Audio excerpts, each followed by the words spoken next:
Hello students, हमने पिछले video के अंदर देखा विभिन्न प्रकार के जो दाब हैं वो कोशिकाओं में कौन कौन से दाब उत्पन्न होते हैं। अब हम उसी से संबंधित एक महत्वपूर्ण टॉपिक पढ़ने जा रहे हैं। विभिन्न दाबों के मध्य पारस्परिक क्या संबंध होता है। देखिए, कोशिकाओं में ये जो दाब उत्पन्न हो रहे हैं इनके बीच में क्या क्या संबंध होता है उसको समझने के लिए, पारस्परिक संबंधों को समझने के लिए आपको एक बार इस ग्राफ को, इस चार्ट को समझना होगा। देखिए बेटा, कुछ फैक्ट हमने वहां पे बताया था कि पूर्ण स्फीत कोशिका होता है। ठीक है, पूर्ण स्फीत कोशिका होता है उसका, यानी फूली हुई कोशिका का डीपी जीरो होता है। ठीक है, लेकिन उसका जो टीपी है और ओपी बराबर होता है। ठीक है, तो ये चीजें हम इसके माध्यम से समझ रहे हैं। देखो, पहले इसको समझो, फिर उसके बाद में फैक्ट लिखते हैं निकाल के। देखिए, यहां पर ओपी परासरण दाब, ये स्फीति दाब। ठीक है, इस कंडीशन में मान लीजिए इस बिंदु पर कोई पूर्ण सलत कोशिका है, यानी पिचकी हुई कोशिका है, उसका स्फीति दाब क्या है, यहाँ पर जीरो है, यानी टीपी क्या होगा उसका, जीरो होगा। ठीक है, जब पूर्ण सलत कोशिका, हमने पीछे टीपी को पढ़ाया था, उस समय बताया था कि पूर्ण रूप से पिचकी हुई कोशिका है। जैसे कोई मान लीजिए कोशिका के अंदर जल के अणु नहीं है, उसमें विलय ज्यादा है।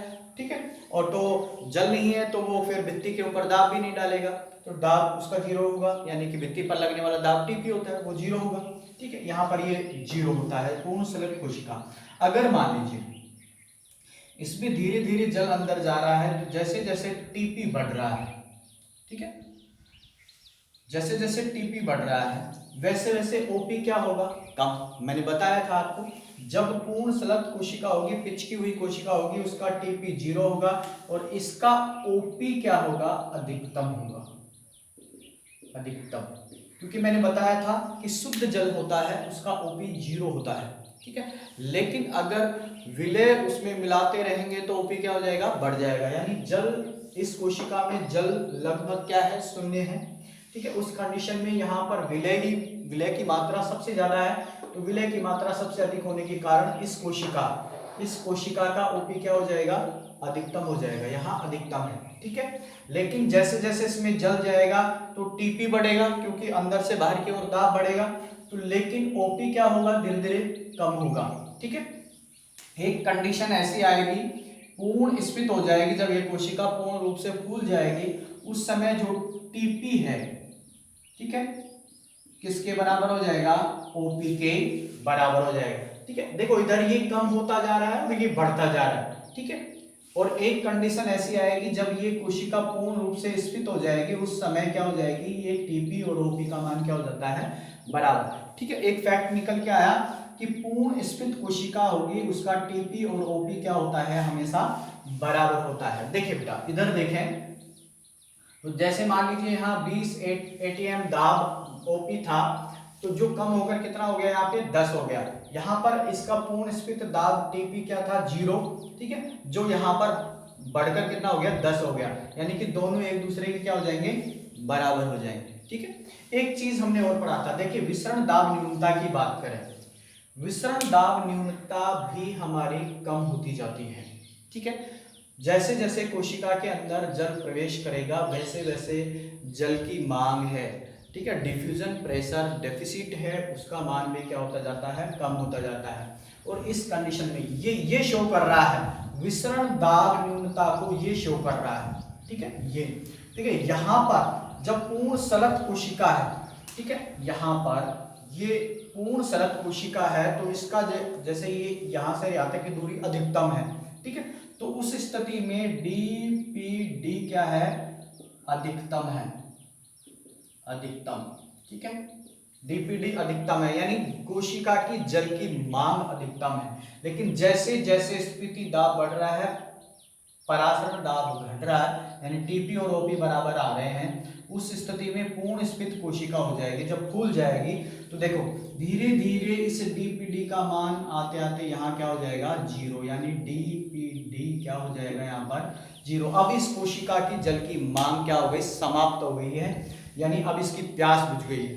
यानी कहने का मतलब अब इसमें इसको जल की आवश्यकता नहीं है, यानी कि इसका विसरण दाब न्यूनता 0 है। विसरण दाब न्यूनता को मैंने बताया था कोशिका की जल की मांग भी कहते हैं। तो जल की मांग क्या है यहाँ पर 0 है। ठीक है, तो इस कंडीशन में आपको मैं कह सकता हूं, एक चीज मैंने बताया था। अब इसके संबंधों की बात करें तो ध्यान करें, पूर्ण रूप से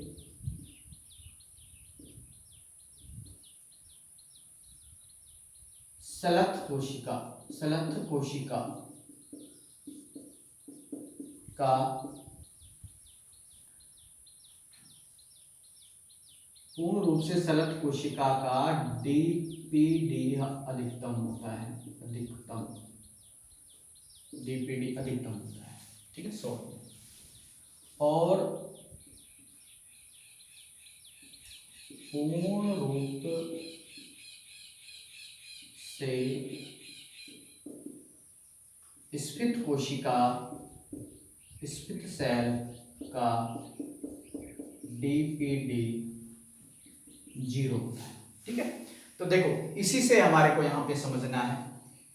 मैंने आपको एक चीज बताई थी, डीपीडी क्या होता है। डीपीडी हमेशा ओपी माइनस टीपी के बराबर होती है, ओपी माइनस टीपी के बराबर होती है। मैंने बताया था कि किसी भी दो अलग अलग सॉल्यूशन हैं, उनमें उत्पन्न ओपी और टीपी का अंतर है, वो ही किसके बराबर होगा, डीपीडी के बराबर होता है। पिछले वीडियो के अंदर आप देखे थे ध्यान से। ठीक है, यहाँ इसको समीकरण नंबर मैं 1 मान लेता हूँ। अब देखिए इस कंडीशन में देखेंगे हम। ठीक है, तो पूर्ण स्फीत कोशिका, स्फीत सेल का डीपीडी क्या हो गया, यहाँ पर पूर्ण स्फीत सेल का डीपीडी क्या हो गया 0। ठीक है, देखो ये संबंध आ जाएगा बीच में, डीपीडी क्या हो गया 0, तो यहाँ पर डीपीडी 0 हो गया, हमने 0 रख दिया, बराबर ओपी माइनस टीपी। ठीक है, समीकरण 2। तो मैं इसको अगर पक्षांतरण करना चाहूं तो ये हमारे पास में हो जाएगा टीपी बराबर ओपी। ठीक है, यानी पूर्ण स्फीत कोशिका यानी फूली हुई कोशिका का टीपी और ओपी क्या होता है, बराबर होता है। इसलिए होता है क्योंकि इस कंडीशन में इस संबंध से देखेंगे, हमने स्फीति दाब डिफ्यूजन प्रेशर डेफिसिट पढ़ा था, डीपीडी पढ़ा था, वहां पर मैंने बताया था ओपी और टीपी के अंतर के बराबर होता है डीपीडी। ठीक है, तो यहां पर हम देखेंगे कि पूर्ण स्फीत कोशिका में जल की मांग नहीं है, 0 है, और इधर अगर ओपी और टीपी को अगर हम पक्षांतरण करते हैं तो टीपी बराबर क्या हो जाता है, हमारा ओपी हो जाता है। इस प्रकार से ये एक महत्वपूर्ण संबंध निकल के आता है इन दाबों के बीच में, तीनों दाबों के बीच में। अब एक दूसरे के संबंध हम आसानी से ज्ञात कर सकते हैं, समझ सकते हैं। देखिए ये क्वेश्चन पिछले एग्जाम के अंदर, पिछली बार एग्जाम के अंदर RBSC board exam 12th class में आया है, संबंध पूछा था। ठीक है, अब देखो अगर हम दूसरा इसी समीकरण से अगर दूसरे संबंध की बात कर लें, जैसे मान लीजिए पूर्ण सलथ कोशिका की बात करें, पूर्ण सलथ कोशिका, पूर्ण सलथ सेल की बात करें, के लिए हम बात करें तो यहां देखो पूर्ण सलथ कोशिका के लिए टीपी क्या है 0। ठीक है, तो डीपीडी क्या हो जाएगा इसका, डीपीडी बराबर ओपी माइनस टीपी हमारा जो समीकरण है, तो डीपीडी बराबर ओपी माइनस 0, क्योंकि टीपी बराबर क्या है 0, टी बराबर 0 है। अतः मैं ये कह सकता हूं कि पूर्ण सलथ कोशिका का डीपीडी हमेशा किसके बराबर होगा, ओपी के बराबर होगा। नंबर 3 हमेशा ध्यान रखना, पूर्ण रूप से सलथ कोशिका, पिचकी हुई कोशिका का विसरण दाब न्यूनता, देखो विसरण दाब न्यूनता अधिकतम आ रहा है समझ में, विसरण दाब न्यूनता अधिकतम।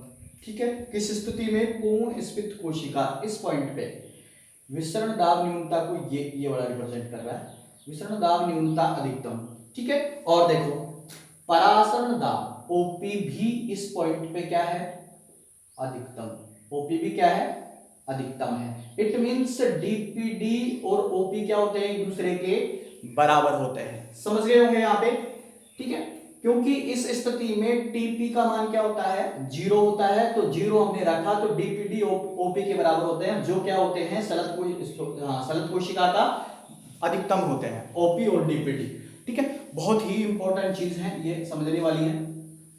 हमारे को सबसे महत्वपूर्ण है इस समीकरण को समझना, जो मैंने पिछले वीडियो के अंदर बताया था।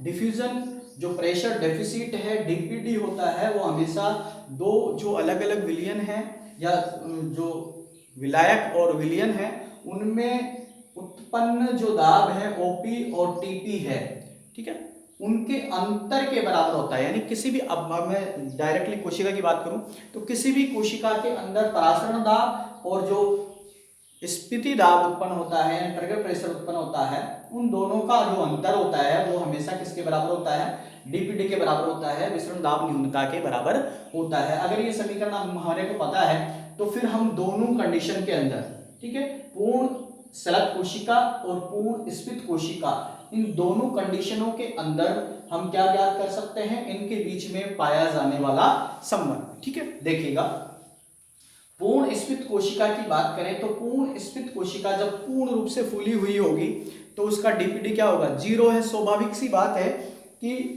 उस कंडीशन में क्या होगा, उस कोशिका की जल की मांग 0 होगी, ठीक है।